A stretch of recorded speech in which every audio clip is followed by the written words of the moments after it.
Evelynn slinked through the teeming streets, the shadows of her body blending seamlessly with the night. Her eyes glinted within the gloom, though only the keenest observer would have noticed. Drunks, sailors, and harlots chatted in a nearby thoroughfare, blissfully unaware they were being watched by a demon in the dark. The demon, on the other hand, saw them all with perfect clarity and judged them with the most discerning eye. Evelyn's gaze settled on a man lying in the gutter, a bottle of beet wine dangling from his hands. Ordinarily, the demon wouldn't give a second thought to someone in his condition, but she had not fed in days, and she found herself desperate enough to consider the man, if only for a moment. It would be so easy. All she needed was to lure him to one of the numerous alleys far from the glow of the street lamps. The thought perished as she watched the cockroach scurry across the drunk's face. This was a man too inebriated to feel.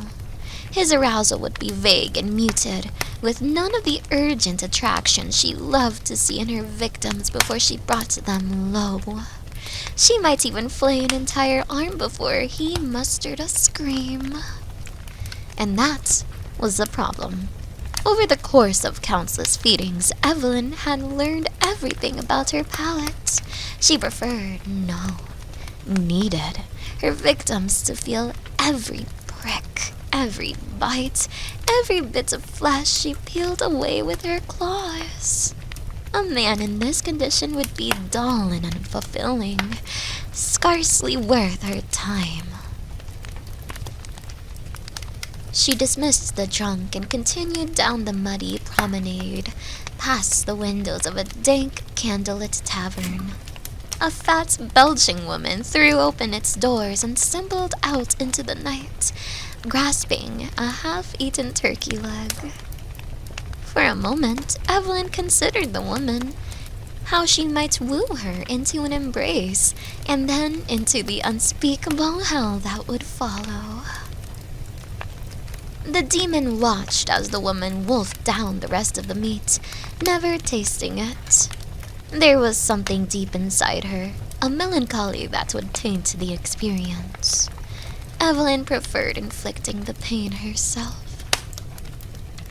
The demon moved on, gliding through the shadows of the town, over two more drunks, past a beggar asking for alms, between a couple in the midst of an argument.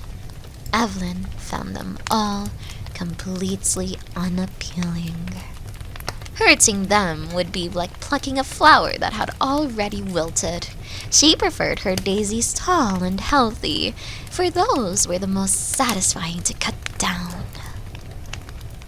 A dreadful thought overtook her. Perhaps she made a mistake choosing this wretched backwater as her hunting ground. Perhaps, at any moment, the thrill from her last victim might wear off, leaving only the nothingness. That utterly empty space inside her where feelings should be. And then, she saw him. The gentleman was positively beaming as he exited one of the high-end pubs.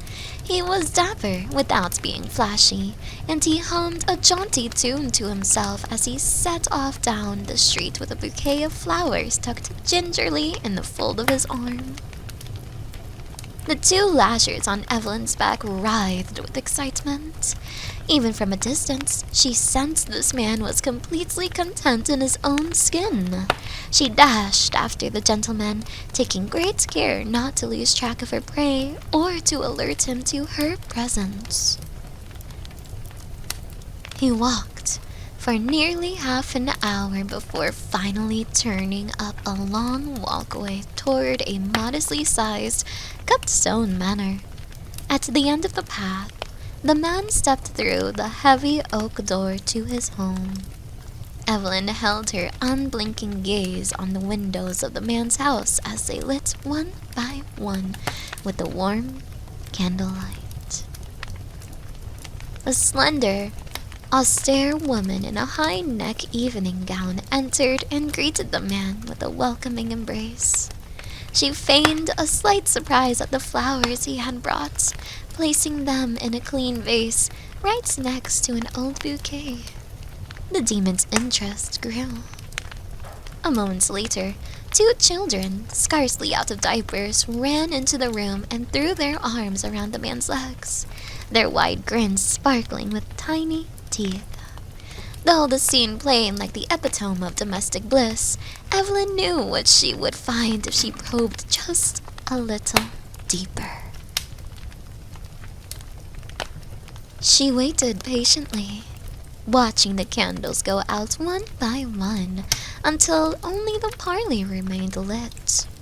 The man was alone, settling into a reading chair to draw on his pipe. Evelynn crept out of the shadows, her dark, wispy limbs giving way to warm flesh. Her demonic lashes disappeared behind her back, revealing a shapely female form with curves too generous for any eye to ignore. Her hips waggled softly as she sauntered across the lawn to the window. She was nearly arm's length away from the glass when she saw the man bolt upright from his chair at the sight of her, his pipe nearly falling from his mouth. Evelynn beckoned with a single finger, motioning for the man to join her outside. The man crept to the front door and opened it tentatively, curious to investigate the strange beauty lurking outside his window. He approached her on the lawn with great apprehension and greater anticipation. "Who are you?" he asked timidly. "I'm whatever you want me to be," assured the demon. As Evelynn locked eyes with the man, she plumbed to the depths of his soul and found exactly what she was looking for. That tiny lesion of discontent that festered within even the happiest person. There it is, she thought, all that he wants and cannot have. "My family," the man said, unable to finish his thoughts. The demon leaned close. "Shh, it's okay," she whispered into the man's ears. "I know what you want, and the guilt you feel for wanting it. Let it go." She pulled back to find the man hopelessly captivated. "Can I have you?" he asked, ashamed of his brazenness, but overcome by a strange desire to take her right there on the lawn.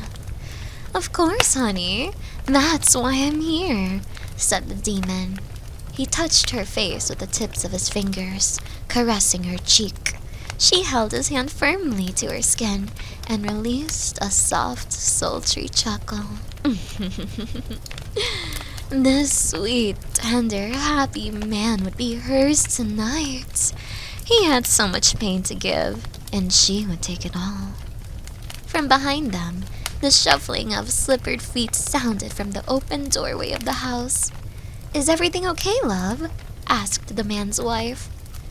"Everything's going to be wonderful, my darling," the demon answered for the dumbstruck man.